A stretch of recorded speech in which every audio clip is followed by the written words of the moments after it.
Hi friends, ఎలా ఉన్నారు అందరూ? రండి రండి, మనం రుచిగా తిందాం, ఆరోగ్యంగా ఉందాం, సంతోషంగా జీవితాన్ని ఆనందంగా సాగిద్దాం. మనం సంతోషంగా తింటేనే బలం వస్తుంది, బలంగా ఉంటేనే, ఎనర్జెటిక్గా ఉంటేనే మనం ఏదైనా జీవితంలో సాధించగలుగుతాం. కాబట్టి అన్నిటికీ ముఖ్యంగా ఆహారం. ఈ వంకాయ ఎందుకు చూసారు? వంకాయతో ఎన్నో రకాలు చేసుకోవచ్చండి. దాంతో జత కట్టని కూర లేదంటే అతిశయోక్తి కాదు. ఎన్ని కాంబినేషన్స్ చేసుకోవచ్చా వంకాయతో కదా. అట్లాగే వంకాయ పచ్చడి కూడా చాలా రకాలు చేసుకోవచ్చు. నేను ఇదొక ఊరగాయ చూపిస్తున్నాను మీకు. వంకాయ నిలువ పచ్చడి చూపిస్తున్నాను. పచ్చికాయలతో చేస్తారు చూడండి, చాలా ఈజీ అండి. నంచుకోవడానికి ఒక ఆధారం, ఎమర్జెన్సీకి మనం అన్నంలో కలుపుకొని కూడా తినచ్చు, వేడివేడి అన్నము. ఈ ఆవకాయలాగే ఇది కూడా ఉంటుంది. ఎంతో రుచికరమైన పచ్చడి ఇది చేసుకున్నాను అండి.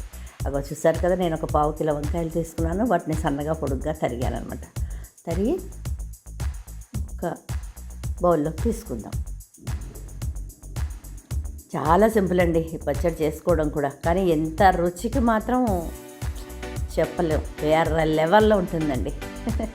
వేరే లెవెల్లో రెండు కలిపితే వచ్చే అంత లెవెల్లో ఉంటుందండి. వంకాయలు అలా సన్నగా పొడుగ్గానే కోసుకోవచ్చు, లేదా ఇలా చిన్న ముక్కలుగా మీకు ఎలా ఇష్టమైతే అలా కోసుకోండి. సన్నగా పొడుగ్గా కోసుకుంటే కాస్త ముక్క బాగా కనిపిస్తుంటుంది. దానికి తగినంత పసుపు వేసేసుకోండి. ఇంకొంచెం దాంట్లోకి నేనైతే పచ్చళ్ళల్లో పల్లి నూనె వాడతానండి. ఉప్పు కూడా వేసేయాలి. అంటే మనకి ఇప్పుడు నేను 1/2 కిలో తీసుకున్నాను కదా, దానికి ఈ స్పూన్తో, ఇప్పుడు నేను మీకు చూపించే స్పూన్తో 2 స్పూన్స్ సాల్ట్ వేసుకున్నాను అనమాట. అది వేసుకుని కలిపేసుకోండి. చివరి దాకా వింటేనే అండి అన్నీ తెలుస్తూ ఉంటాయి మనం ఎలా చేస్తాం. దాంట్లో చిన్న చిన్న కిటికీలు మధ్య మధ్యలో వదులుతుంటాం కదా, అప్పుడప్పుడు మీకు మొత్తం వినండి, చక్కగా చేసుకోండి.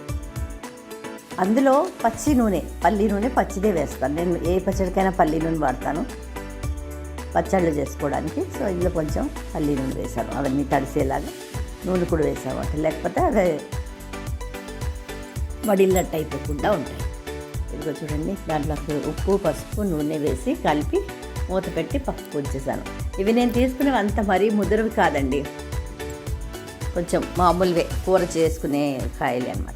నేను 1 గంట పోయిన తర్వాత మళ్ళీ మూత తీసి దాంట్లో చిన్న నిమ్మకాయ సైజ్ అంతా చింతపండుని అందులో వేసాను. దీంట్లో పులుపు ఉండదు కదండి, పులుపు కోసం మనం కొంచెం చింతపండు వేసుకుందాం. అది ఏంటంటే దీంట్లోంచి వచ్చే నీరు, ఉప్పు వేసి పెట్టేసాం కదా, దీంట్లోంచి వచ్చే నీరుతో అది ఊరిపోతుంది అనమాట. చక్కగా ఇప్పటికే చూసారు కదా ఎంత నీరు వచ్చిందో, శుభ్రంగా నానిపోతుంది. నేను ఒక పూట ఉంచేసానండి, అంటే ఇవాళ సాయంత్రం వేసి మర్నాడు మధ్యాహ్నం చేసేసాను. నేను మధ్యాహ్నం కూడా కాదు, మధ్యాహ్నం లంచ్ టైం కల్లా రెడీ అయిపోయింది. చూడండి, దాన్ని మూత పెట్టేసి పక్కకు ఉంచితే ఒక పూట, తర్వాత తీసి చూపిస్తానండి మీకు ఎంత బాగుంటుందో. అయితే ఈ కూరలు పచ్చళ్ళు చేసుకున్నప్పుడు మాత్రం తడి తగలకుండా చూసుకుంటే చాలా బాగుంటుందండి. ఇలాంటివి ఎస్పెషల్లీ ఊరగాయలు పచ్చళ్ళు చేసినప్పుడు తడి తగలకపోతే ఎన్ని రోజులైనా నిల్వ ఉంటుంది. చూసారా, అది అడుగుని చింతపండు మర్నాడు తీసాను అనమాట. ఒక పూట అంటే ఒక రాత్రి ఉంచాను అంతే నేను. మర్నాడు తీసి అగో చింతపండు అడుగును ఉంది కదా, అది చూడండి బాగా నానిపోయింది. దాన్ని తీసి పక్కన పెట్టి మిక్సీ జార్లో వేసి మనం మిక్సీ పట్టేసుకుంటే బాగుంటుంది. అదిగోండి, ముక్క కూడా ఈ లోపల ఇంత ఒక పూట నానింది కాబట్టి ఆ ముక్కకు కూడా ఉప్పు, పులుపు అన్నీ పడతాయి. ముక్క కూడా రుచిగా తయారవుతుంది అనమాట. నానుతుంది కదా చింతపండులో, ఉప్పులో, ముక్కకు కూడా శుభ్రంగా దానికి మంచి టేస్ట్. మనం తర్వాత ముక్క నంచుకొని తింటుంటే చాలా మజాగా ఉంటుందండి. ఇదిగోండి, ముక్క తీసేసాను, చింతపండు విడిగా తీసేసాను. చూసారు కదా, ముక్క చూసారు, నొక్కి చూపిస్తున్నాను.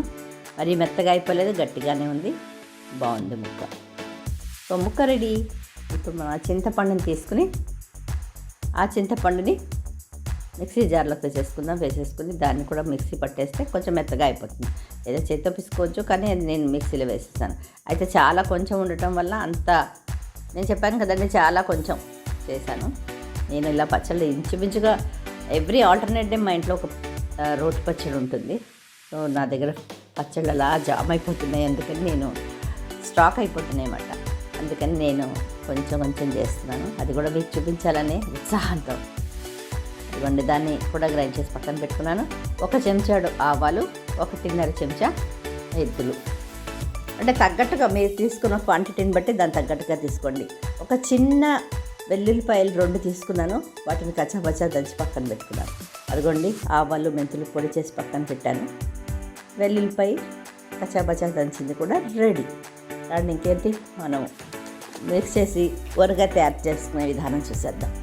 స్టవ్ మీద చిన్న ముక్క పెట్టుకుని బాండలు పెట్టుకుని దాంట్లో ఆవాలు కొంచెం జీలకర్ర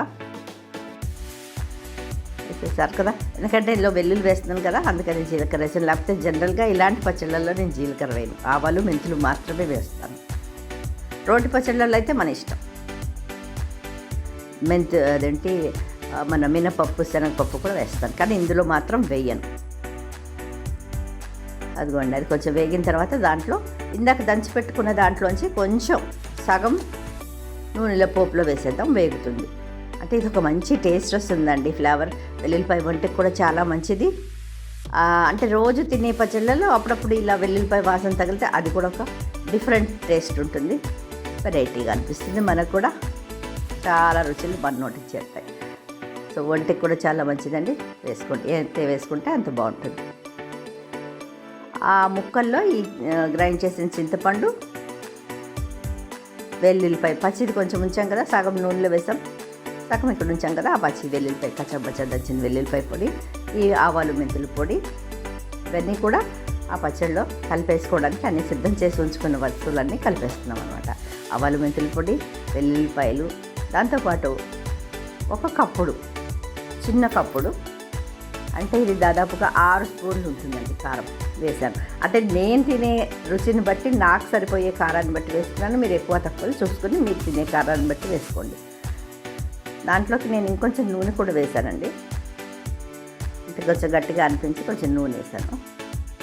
దీంట్లోకి పచ్చి నూనె ముందరంతా, తర్వాత పోపు వేసినప్పుడు మాత్రమే కాచిన నూనె అనమాట. పైన పోపు వేస్తాం కదా, అది కాచిన నూనె వేస్తాం. చూడండి ఎంత టేస్ట్గా గుమగుమ వాసన వచ్చేస్తుందండి. వెల్లుల్లిపాయ కదా అదిరిపోతుంది. మెంతుల పొడి ఒకటి వేసామేమో అదరహోలాగా ఉందండి, చాలా బాగుంది. సూపర్ టేస్టీగా ఉంటుంది, నిలవ ఉంటుంది.